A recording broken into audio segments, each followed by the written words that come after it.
Bienvenue sur la chaîne Calamity Knits, moi c'est Estelle, on se retrouve pour une nouvelle vidéo autour du tricot et j'espère du moins peut-être qu'on va apprendre des choses grâce à ce débrief des questions du quiz. Alors si vous débarquez complètement sur cette chaîne, que c'est votre première vidéo, vous allez vous dire qu'est-ce que c'est que ce quiz? Moi j'ai pas du tout fait de quiz, je vous explique, je vous mets bien sûr un lien dans la description si vous voulez faire pause de cette vidéo, jouer, répondre aux questions et après revenir.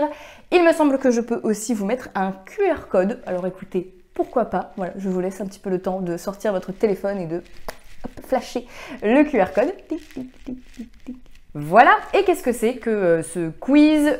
C'est un petit peu un test en mode cahier de vacances. Voilà, c'est la période des vacances scolaires, on aime bien faire des petits tests, des petits quiz comme ça. Donc je me suis dit pourquoi pas autour du tricot. Et assez général en fait, hein. Il y a des questions certes techniques sur les points, mais il y a aussi sur des designers, des designeuses, teinturiers et teinturières aussi, les laines, etc. Les techniques, les manières de tricoter, l'histoire aussi, les grandes figures du tricot. Bref, j'ai essayé de faire un truc un petit peu moderne, voilà, parce que j'ai eu l'idée de faire ce quiz parce que j'en cherchais un, et tout ce que j'ai trouvé c'était vraiment des questions techniques sur les points quoi globalement. Donc voilà, là j'ai voulu essayer de faire quelque chose de global sur l'univers du tricot. Vous avez été pas mal à répondre, merci, je suis trop contente, il y a plus de 1000 personnes qui ont fait le quiz. Donc ce qui est intéressant, c'est qu'en plus de débriefer les questions une par une, on va, et de creuser un petit peu plus les sujets, on va pouvoir aussi avoir des petites stats, voilà, comme ça vous saurez si vous vous êtes trompé à une question et vous allez voir que en général la majorité s'est trompée aussi. Donc voilà, ça peut être assez intéressant de faire des petites statistiques comme ça qu'on va regarder ensemble. Donc je vais attraper mon téléphone pour voilà, scroller un petit peu les questions. Je vous mets tout ça, je vous partage tout ça ici. Et voilà, on s'amuse, on y va, c'est parti. Tu tricotes quoi? Tu tricotes quoi? Tu tricotes? C'est quoi? Tu tricotes quoi? Tu tricotes quoi?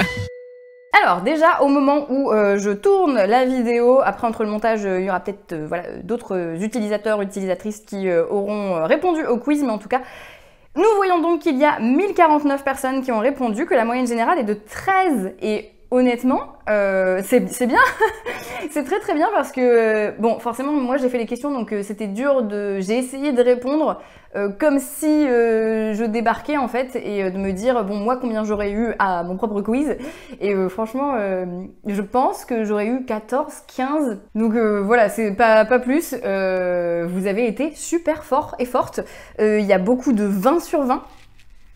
Quoi? C'est énorme! Franchement, je sais pas comment vous avez fait, enfin, si, vous êtes très forte et très fort, mais franchement, félicitations, c'est incroyable parce que vous allez voir les questions, il y a non seulement des questions difficiles, mais il y avait des pièges aussi, et on voit que la pire note, entre guillemets, est 3 sur 20, mais encore une fois, les questions, je les ai créées toutes seules dans mon coin, c'est forcément un petit peu subjectif, même si j'ai essayé de faire très diversifié et plutôt large, mais voilà, ça représente rien, en fait, ça représente juste moi qui ai choisi quelques questions, donc on s'en fout de la note. Surtout que, en effet, il n'y a rien à gagner, désolé, c'était vraiment en mode cahier de vacances, on répond comme ça, enfin sur son téléphone du coup, pas sur un cahier, mais sur la plage ou dans son canapé. C'était juste pour se détendre et possiblement apprendre des choses. Nous allons donc creuser les questions et c'est parti. Hop hop hop. On commence avec la première. De quel animal est issu le mohair? Vous aviez le choix entre le lapin angora, la chèvre angora et le mouton corydelle. Et la bonne réponse était la chèvre angora. On était sur une question plutôt facile pour commencer, si on voit notamment, si on se fie en fait la majorité des réponses, hein, vous êtes une grande majorité à avoir trouvé que c'était bien sûr, c'est pas évident non plus d'ailleurs, la chèvre angora qui produit donc le mohair. Le lapin angora, je l'avais mis pour le piège, mais vous n'êtes presque pas tombé dedans. Pourquoi on l'appelle angora, la chèvre angora? Parce qu'elle elle est pas mal présente en Turquie, notamment dans la région anciennement Angora, qui est aujourd'hui Ankara.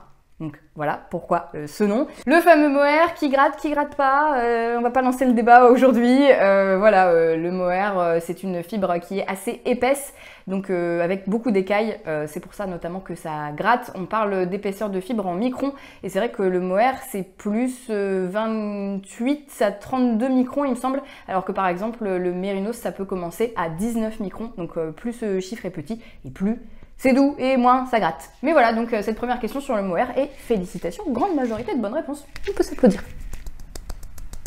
On passe à la deuxième question. J'ai mis les pièges tout de suite. Voilà, j'ai donné la couleur du quiz. J'ai mis les pièges tout de suite. Quel est le patron le plus tricoté sur la plateforme Ravelry? Donc quand je dis le plus tricoté, c'est celui qui a le plus de fiches projets sur le site. Vous aviez le choix entre le fameux Ranunculus de Midori High-Rose, vous aviez le Honeycall d'Antonia Shankland et vous aviez les Hermione's Everyday Socks de Erika Lueder, et c'est ce dernier qui est le patron qui a le plus de fiches projets sur Ravelry. Et là, forcément, vous êtes tombé dans le piège. En même temps, moi, j'aurais pas trouvé non plus, j'aurais pas eu bon à cette question. Je pense que j'aurais dit la Sophie Scarf d'ailleurs, plutôt que le Ranunculus. Vous avez en majorité porté vos réponses sur ce pull, qui est en effet très connu. Mais au final, quand on regarde le nombre de projets, il y en a un petit peu moins, vu que c'est un projet qui est payant. Et c'est vrai que, par exemple, le Honeycall et les Hermione's Everyday Socks sont des patrons qui sont gratuits. Donc voilà, c'est ce qui explique aussi qu'il y a plus de projets, hein, forcément. Si on regarde un petit peu les stats, on voit que les Hermione's Everyday Socks ont 41 100 projets. Le Honeycall, donc qui est gratuit aussi, a 28 200 projets, donc c'est déjà quasiment 2 fois moins. Le Ranunculus, 24 400, quand même, hein, c'est énorme. Il y a au moins 25 000 personnes qui ont tricoté le Ranunculus, sans compter toutes celles et ceux qui ne l'ont pas mis sur Ravelry. Et la Sophie Scarf de Petite Knit, 18 700 projets aussi, c'est énorme, mais en effet, ces deux patrons sont payants, donc ça explique aussi peut-être qu'ils arrivent en dessous de ce classement des patrons les plus tricotés sur Ravelry. Donc là, je vous ai fait une sélection de patrons les plus tricotés, mais vraiment le plus tricoté. Quand vous allez sur la page Ravelry, tous les patrons classés par celui avec le plus de fiches projets, c'est les Hermione's Everyday Socks. Voilà donc pour ces chaussettes. Je pense aussi qu'il y a une question de tendance par pays et que peut-être qu'en France, c'est un patron qui est peut-être un peu moins connu. En tout cas, moi, je ne le connaissais pas et je ne connais personne qui a fait ces chaussettes, alors que des Sophie Scarf et des Ranunculus, je peux citer 2-3 personnes. Mais voilà pour ces chaussettes qui sont le projet le plus tricoté sur Ravelry. Plus de 40 000, c'est incroyable. On passe à la troisième question avec comment s'appelle cette technique de tricot. Je vous ai mis une petite photo et là vous êtes une énorme majorité à avoir trouvé la bonne réponse qui était l'entrelac et non pas le jacquard, ni les torsades, ni les rangs raccourcis. D'ailleurs, il n'y a personne qui a voté pour les rangs raccourcis, les pauvres. Mais en tout cas, je pense que même si vous ne connaissiez pas le terme d'entrelac, voilà. Vous avez deviné par élimination, j'imagine. Le jacquard, on sait à peu près toutes et tous ce que c'est. Les torsades aussi, et les rangs raccourcis, il s'agit juste de tourner son tricot. Je n'ai jamais tricoté à titre personnel cette technique, donc en préparation de cette vidéo, je me suis dit, je vais apprendre, je vais regarder, je vais tester. Ça a l'air d'être une galère, honnêtement. Ça a l'air très très compliqué. Il faut faire des petits triangles et après il faut relever des mailles sur les... Enfin... voilà, c'est intéressant comme point, mais je ne sais pas si vous l'avez déjà fait, si vous avez déjà tricoté de l'entrelac, n'hésitez pas à me le dire et à me dire si au final ça a l'air compliqué parce que le tuto YouTube prenait des plombes et voilà, et si au final ça se prend assez bien en main, mais vraiment ça a l'air d'être une galère. Vraiment. La question 4, comment s'appelle l'ancêtre du tricot? Je vous ai mis également une petite photo au cas où ça vous aide, je ne sais pas. Vous aviez le choix entre le tissering, le tricotin, le nail binding et le thread loop. Et la bonne réponse était, roulement de tambour, le nail binding. Et vous êtes une majorité à avoir trouvé, même si c'était très juste, avec le tissering qui n'existe absolument pas, terme qui est sorti complètement de ma tête. Le thread loop aussi, d'ailleurs, il n'y a que le tricotin qui existe. Ça se trouve, le tissering existe, mais je pense que je l'ai inventé. Mais voilà, donc je vous ai bien eu, visiblement. Petit piège, même si vous êtes une majorité à avoir trouvé. Pas mal d'entre vous aussi se sont fait avoir par le tissering. Alors le nail binding, c'est vraiment une des plus anciennes traces qu'on peut trouver, un ancêtre à la fois du tricot et du crochet aussi, qu'on tricote donc avec une seule. C'est une sorte d'aiguille à laine en fait, hein, qu'on va venir faire passer dans les mailles. Contrairement au crochet, on va pas l'avoir sur le crochet, et contrairement au tricot, une fois que la maille est faite, un petit peu comme le crochet, elle reste pas sur l'aiguille. Donc un petit peu un mix. Il y a des tutos YouTube si ça vous intéresse d'apprendre à faire du nail binding, ça a l'air pas si compliqué, beaucoup moins que l'entrelac qu'on a vu juste avant en tout cas. Donc voilà, n'hésitez pas à aller voir ça. Si ça vous intéresse et à aller lire la page Wikipédia du nail binding, c'est passionnant. On a découvert des vêtements, pas tricotés du coup, nail bindés, hyper anciens et voilà, c'est assez passionnant, on pourrait en parler des heures, mais bon, il y a d'autres questions, on en est que à la 4. La question 5, de quel pays est originaire le créateur de Patron Steven West? Et alors là, la cata. Vous aviez le choix entre les Pays-Bas, la Suède, la France ou les États-Unis. Vous êtes une majorité à avoir répondu les Pays-Bas. J'aurais également répondu les Pays-Bas, mais ce sont les États-Unis. Steven West est né à Tulsa, aux États-Unis, et honnêtement, quand j'ai créé la question, en fait, je savais que je voulais faire une question sur Steven West parce que, bah voilà, grande figure quand même du tricot. J'avais réfléchi à des noms de ses patrons, des noms de ses cales, et après je me suis dit, oh bah tiens, Steven West il vient des Pays-Bas, pourquoi pas poser cette question? Naïve que j'étais. Et donc je me suis dit, bah je vais vérifier quand même cette information, puisque j'ai tout vérifié bien comme il faut. Et quelle ne fut pas ma surprise de découvrir que, bah non, pas du tout, il est pas du tout hollandais, il est américain d'origine, du moins. Après, c'est vrai qu'il a très vite arrivé aux Pays-Bas, là où il a fait ses études, et là où il a sa boutique, hein, bien connue, à Amsterdam.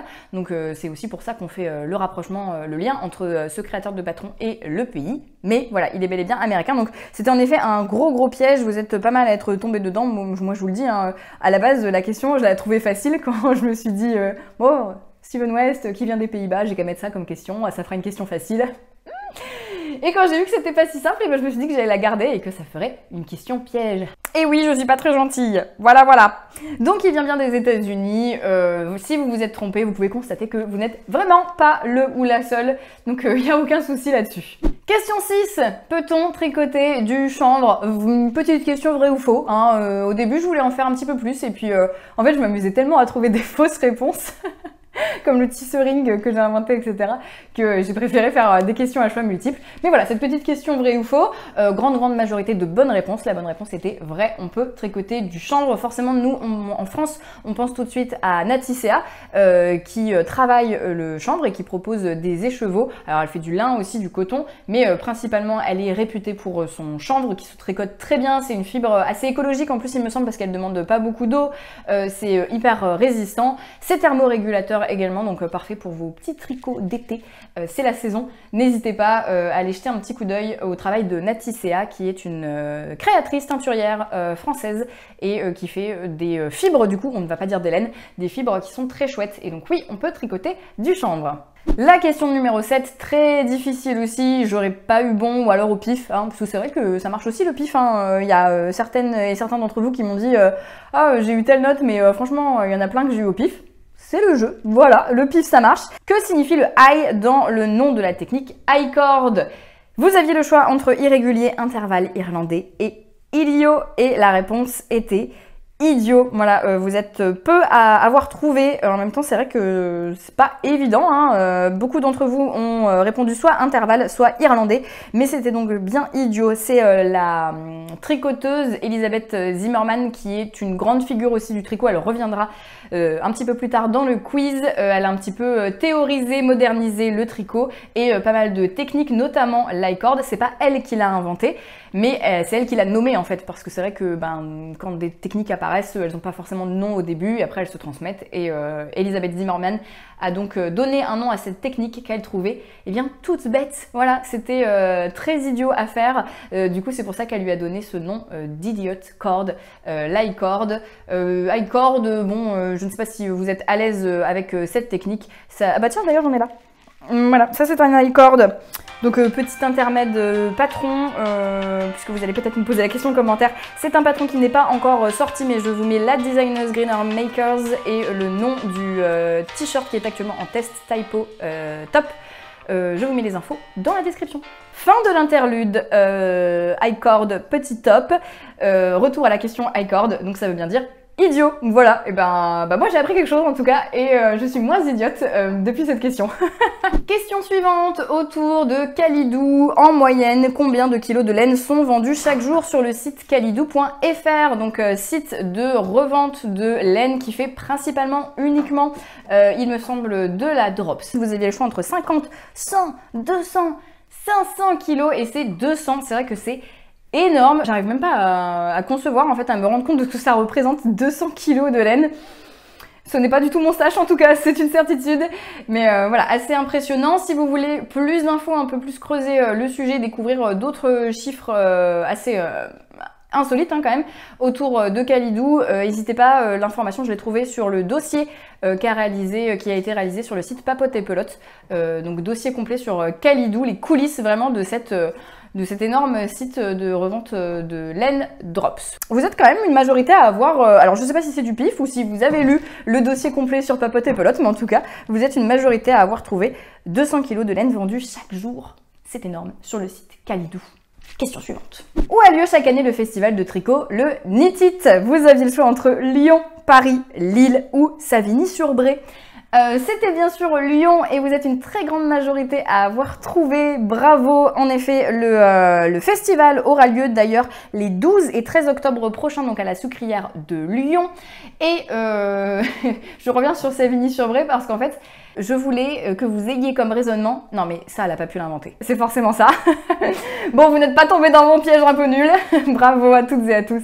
C'était bien à Lyon qu'a lieu le Knit It, donc prochaine édition les 12 et 13 octobre prochains. Question numéro 10, on arrive à la moitié de ce quiz. Quand on tricote à la portugaise, on fait passer son fil autour de son coude, son cou, son orteil ou sa taille, et la réponse était autour de son cou. Là aussi, vous êtes une grande majorité à avoir trouvé, même si son coude a quand même perdu quelques-uns et quelques-unes d'entre vous. Voilà, j'ai réussi à un petit peu vous piéger. Je suis très déçue que presque personne n'ait pensé qu'on passe le fil autour de son orteil pour tricoter à la portugaise. Bon, écoutez, j'ai envie d'essayer, pourquoi pas. Il faudra qu'on teste cette technique, mais en tout cas voilà, à la portugaise c'est autour de son cou, et il paraît que c'est vraiment bien par rapport à la tension. Je n'ai jamais testé, et d'ailleurs il me semble qu'il y a un atelier initiation au tricot à la portugaise au Knit It dont on parlait juste avant. C'est possible qu'il y ait déjà plus de place par contre pour pas mal d'ateliers d'ailleurs, mais voilà, si vous voulez aller jeter un petit coup d'œil sur le site du Knit It. Donc voilà, le tricot à la portugaise autour de son cou. Là aussi, j'imagine qu'il y a plein de tutos sur YouTube. On passe à la question 11. Quelle est la laine la plus chère du monde? Là, je n'étais pas très inspirée. Je ne vous ai proposé que 3 réponses. Soit la laine des chèvres cachemire, la laine de Vigogne, ou alors la laine de bison. Vous êtes là aussi une grande majorité à avoir trouvé, même si le cachemire, bah forcément, on sait que c'est cher. C'est pas aussi cher que la laine de Vigogne. On va débriefer. Donc vous êtes quand même une grande majorité à avoir trouvé que c'était la laine de Vigogne qui était la plus chère. C'est une fibre qui se trouve, qu'on tricote peu, qui se trouve quand même surtout dans le textile, notamment de luxe. C'est une laine qui est compliquée à récolter. Il me semble que c'est assez rare en fait. Il n'y a pas trop d'élevage, donc c'est aussi ce qui indique son prix. À savoir que j'ai pas fait d'envoyé spécial sur la laine de Vigogne, mais déjà quand on gratte un petit peu le sujet, on se rend compte que y a pas mal de dérives, forcément, comme à chaque fois, ce qui est rare et cher. Eh bien, il y a des dérives, du braconnage, des choses qui sont vraiment assez scandaleuses. On sait hein, de toute façon, dès que quelque chose attire de la convoitise, voilà, l'homme sait faire du mal. Donc malheureusement, il y a apparemment pas mal de marchés noirs autour et de choses assez tristes. Je sais que Lang en fait de la laine de Vigogne. Pareil, impossible d'aller vérifier les conditions dans lesquelles c'est fait. Hein. Après, Lang, c'est une marque qui est assez connue, reconnue, donc j'ose espérer que c'est dans de très bonnes conditions. Mais voilà, si vous voulez, c'est la Vicuña, il me semble. Attendez, je vérifie. Voilà, la Lang Vicuña. Est-ce que vous êtes assis pour le prix? Assise et assis. Je vous donne le prix qui est de 240 € la pelote de 25 grammes, ce qui nous fait 117 mètres de fil. Est-ce que je vous mets un lien dans la description pour aller acheter cette laine? Je ne pense pas que ce soit nécessaire. Après, peut-être il y a des viewers très riches, on sait pas.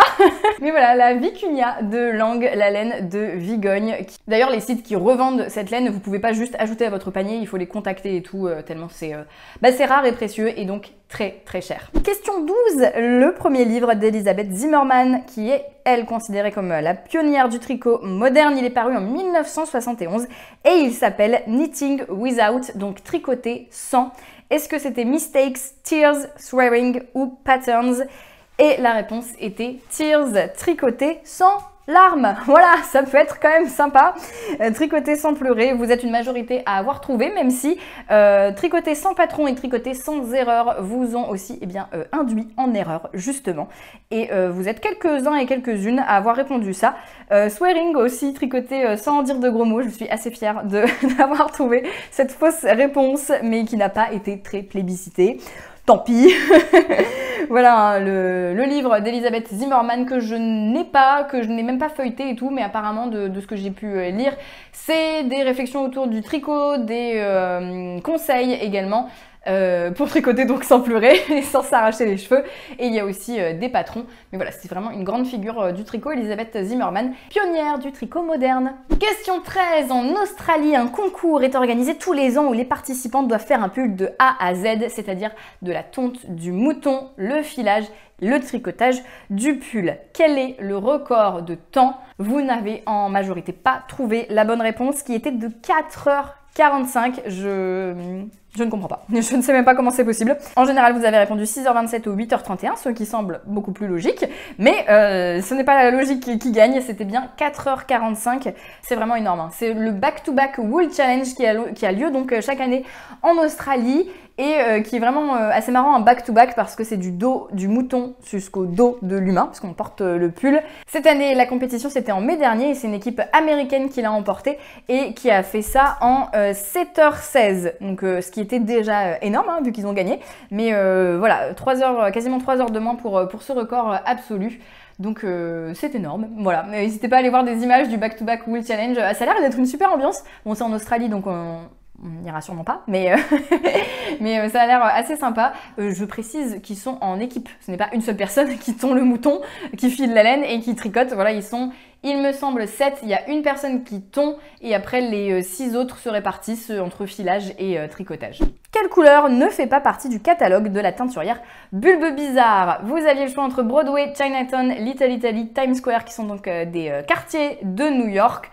Et alors, cette question, c'est assez marrant parce que bon, vous avez tous, enfin vraiment vos retours sur le quiz, je suis super touchée, vous avez été plein à me dire que vous avez passé un super moment, que vous aviez appris des choses et globalement c'était trop cool, mais il y a eu quelques petites critiques justement sur cette question et une autre question sur une designeuse en disant, bah c'était pas méchant, hein, mais c'était un petit peu en mode oui bon, je vais pas non plus apprendre les couleurs par cœur de toutes les teinturières. Je sais, fallait que je trouve des trucs durs et piégeux, et même si c'était très très pointu en fait comme question, bah, la preuve vous avez quand même trouvé. Donc bah vous êtes super fort, parce que moi je sais pas si je l'aurais eu cette réponse. Je savais que je voulais une question sur une teinturière. Voilà, je me suis dit pourquoi pas le nom d'une teinte, et en allant chercher sur le site de Bulbe Bizarre, parce que bah, pourquoi pas elle, hein, plus qu'une autre, il n'y a pas de raison, tout simplement. Et en voyant tous ces noms de quartiers new-yorkais, je me suis dit ah bah tiens, il y a Little Italy qui n'y est pas, et ça pourrait faire eh bien une question. Donc vous avez quand même en majorité trouvé, je trouve ça incroyable. Bon, de toute façon je pense que vous n'avez pas triché, il n'y a rien à gagner, donc c'est que vraiment vous étiez au courant, donc franchement bravo à vous. Et donc coloris Little Italy, qui n'existe pas chez Bulbe Bizarre. Peut-être qu'elle va regarder cette vidéo et elle va se dire allez j'en fais un. Mais voilà, encore bravo à vous pour la réponse à cette question. On passe à la question 15 tout de suite, avec une question un peu plus technique sur la laine et plus particulièrement les moutons. Que signifie BFL, le nom de ce mouton originaire d'Angleterre? Est-ce que c'est Big Fur Liverpool? Est-ce que c'est Beautiful Fleece Leeds? Est-ce que c'est Blue-Faced Leicester? Ou est-ce que c'est Brown Felted London? Je viens de me rendre compte que j'ai fait une faute à Fleece, il me semble qu'il y a un E. Voilà, donc tant pis. C'est trop tard, mais vous ne vous êtes pas du tout fait avoir par mes autres réponses, mes fausses réponses. Vous avez trouvé en majorité que c'était bien Blue-Faced Leicester. Alors après, en effet, j'ai mis la photo du mouton avec sa tête bleue. Est-ce que ça vous a aidé? Certainement. Mais voilà, je me suis bien amusée à essayer de trouver des termes de BFL qui avaient un petit peu de sens, avec à chaque fois le L qui correspond à une ville d'Angleterre. Mais voilà, vous avez tous et toutes trouvé, donc non pas toutes et tous, mais une grande majorité. Donc félicitations à vous, et encore une fois, si vous n'avez pas trouvé, c'était quand même pas si simple, hein. C'est assez technique et précis comme question par rapport à la laine. Est-ce qu'on débriefe un peu sur le BFL? Voilà, une laine qui se rapproche un petit peu du mérinos, même si le mérinos, il me semble, c'est une fibre un peu plus fine en termes de microns, donc le BFL va être un peu moins doux, mais plus résistant. Voilà, souvent on dit que c'est une laine à chaussettes. Je crois que je n'ai jamais tricoté de BFL, mais voilà, ce petit mouton à sa tête bleue, trop mimi. Question 16. Quel est l'équivalent des aiguilles 4 mm aux États-Unis? Est-ce que c'est 3, 4, 5 ou 6? C'était très dur, je trouve, sauf si vous avez quand même pas mal l'habitude de tricoter des patrons en anglais. Donc là, ils vous donnent la taille d'aiguille en US, mais globalement déjà ils mettent les deux, et forcément on se concentre sur ce qu'on connaît nous. Donc bravo à toutes celles et ceux qui ont trouvé que c'était US 6. Vous êtes en majorité, même si c'était assez partagé quand même avec 3 et 5. Vous étiez sûr que ce n'était, enfin, vous étiez quasiment sûr que ce n'était pas 4 comme 4 mm. Alors c'est vrai que nous, tout simplement c'est l'épaisseur en fait de l'aiguille, donc ça semble assez simple et logique. Je n'ai pas trouvé pourquoi aux États-Unis ces chiffres-là. Je ne sais pas si ça correspond à quelque chose, je n'ai pas trouvé l'information. Pourquoi faire simple quand on peut faire ce qui n'est pas métrique? Mais bon voilà, donc 4 mm c'est US 6. C'est comme ça et puis c'est tout. Question 17. Quelle formule mathématique est particulièrement utile en tricot? Là encore, vous ne vous êtes pas fait avoir. Il y avait le théorème de Pythagore. J'étais en mode baccalauréat, visiblement. Les produits en croix, les équations à deux inconnus ou les pourcentages, c'est les produits en croix. C'est ce qui va vous permettre, peut-être que en fait vous ne vous étiez jamais dit que vous faites quasiment tout le temps des produits en croix quand vous tricotez. C'est ce qui va vous permettre, alors quand vous savez que pour 10 cm, vous avez 28 mailles. Voilà, si vous voulez tant de centimètres pour faire la largeur de votre buste ou je ne sais pas quoi, et ben hop, 10 cm, 28 mailles. Combien de mailles pour tant de centimètres? Les produits en croix donc qu'on fait peut-être sans s'en rendre compte grâce au tricot. Question 18. Sur une designeuse, lequel de ces patrons n'a pas été créé par Yarnflex?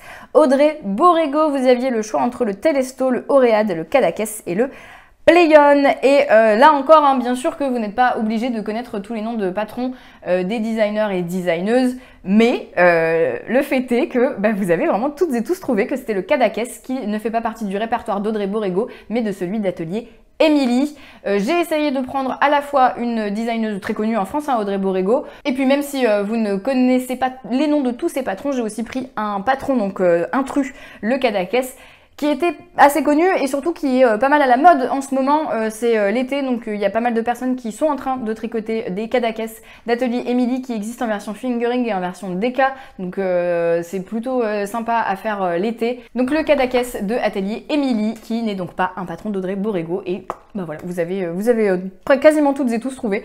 Donc bravo, vous êtes incollables sur les designeuses et designers. Je ferai beaucoup plus dur la prochaine fois. Question 19, petite question technique par rapport aux pelotes écheveau laine. Dans un écheveau de 100 grammes de laine d'épaisseur fingering, il y a en moyenne combien de mètres de fil? 100 mètres, 200 mètres, 400 mètres, 800 mètres. Vous ne vous êtes presque pas trompé. 400 mètres en effet de fil dans un écheveau, donc 200 grammes de laine fingering. Alors à la fois ça paraît simple et en même temps il faut se rappeler aussi qu'il y a pas mal de gens qui achètent de la laine en pelote ou de la laine avec des marques industrielles qui n'utilisent pas les terminologies de fingering, etc., et qui parlent plutôt en termes d'épaisseur d'aiguille. Donc certes, ça pouvait sembler facile, mais je pense qu'il y a quand même certaines tricoteuses, certains tricoteurs qui ont pu apprendre des choses avec cette question, parce que le format d'empaquetage de la laine n'est pas le même partout, et surtout les terminologies de fingering, etc. ne sont pas forcément employées partout. Donc voilà pour cette question, même si vous êtes en majorité, une majorité à avoir trouvé la bonne réponse. On termine avec une question qui est, je pense, la plus facile d'entre toutes, puisque vous avez tous eu bon. Toutes et tous. C'est la seule où il n'y a aucune mauvaise réponse. Tricoter un carré de 10 cm sur 10 cm avant de réaliser un ouvrage s'appelle faire un test, un échantillon, un sample, un mini. Voilà, un test, c'est quand... Mais en fait, non, je vais pas débriefer la question, vous avez toutes et tous eu bon. Ça sert à rien. Bravo, c'était un échantillon. Terminé. C'est fini la vidéo. Voilà, non mais en vrai, je vais vraiment pas débriefer. Bravo. Et ben voilà, merci vraiment beaucoup à toutes et à tous d'avoir fait le quiz. Je l'ai fait un petit peu en mode, je savais pas trop combien de personnes allaient vouloir participer. Je savais pas trop aussi quelle allait être la réception du quiz. Est-ce que vous alliez trouver les questions trop dures, trop simples, trop fastidieuses, etc. Donc vraiment merci beaucoup pour vos retours. Si vous découvrez le quiz, que vous l'avez fait un petit peu là en même temps que nous, et ben n'hésitez pas à me donner votre note en commentaire, à me dire ce que vous en avez pensé. Vous êtes aussi pas mal à m'avoir demandé à quand le prochain. Oui, non mais c'est vrai que ça m'a fait vraiment rire de le faire et j'ai adoré trouver les fausses réponses comme je vous l'ai dit. C'était vraiment trop marrant de me creuser les méninges et d'essayer de vous piéger. C'était mon but ultime. Mais à côté de ça, c'est vrai que ça prend pas mal de temps. Alors oui, je pense que j'en referai un. Peut-être à la rentrée, pourquoi pas, en mode rentrée scolaire, rentrée des classes, allez hop, petit test tricot. Ou alors peut-être à Noël pour avoir une thématique, je sais pas trop, mais oui, j'en referai un. Vous avez bien aimé, donc ça m'a plu que vous ayez aimé, donc j'en referai, voilà. Si cette vidéo vous a plu et si ce genre de contenu autour du tricot vous plaît, n'hésitez pas à vous abonner pour être informé des prochaines. La prochaine d'ailleurs, est-ce que je vous le dis, est-ce que je tease? Bon allez oui, vous êtes restés jusqu'à la fin de la vidéo, donc voilà, je vais vous le dire. Alors je sais pas si vous voyez, il y a pas mal de fans de lecture dans les tricoteuses et les tricoteurs, donc vous avez peut-être déjà vu passer ces vidéos. Ah, si vous avez aimé tel livre connu, alors vous aimerez tel autre livre. Ou même si vous avez aimé telle série, vous allez adorer tel livre. Et ben je vais essayer de faire ça avec des patrons de tricot. Si vous avez aimé tel super famous, super connu, super populaire patron de tricot, alors peut-être que vous allez aimer celui-là. Par exemple, le ranunculus. Voilà, vous avez adoré le ranunculus, mais vous avez envie de faire autre chose qu'un énième ranunculus. Et ben pourquoi pas celui-là. Ou alors vous n'avez pas envie de faire le ranunculus justement parce qu'il est trop connu. Et ben pourquoi pas faire celui-là à la place. Donc je suis en train de creuser tout ça. J'ai hâte de vous le proposer, j'ai hâte de vous lire en commentaire. N'hésitez pas en effet à vous abonner pour pas louper la prochaine vidéo. Moi je vous dis à très bientôt.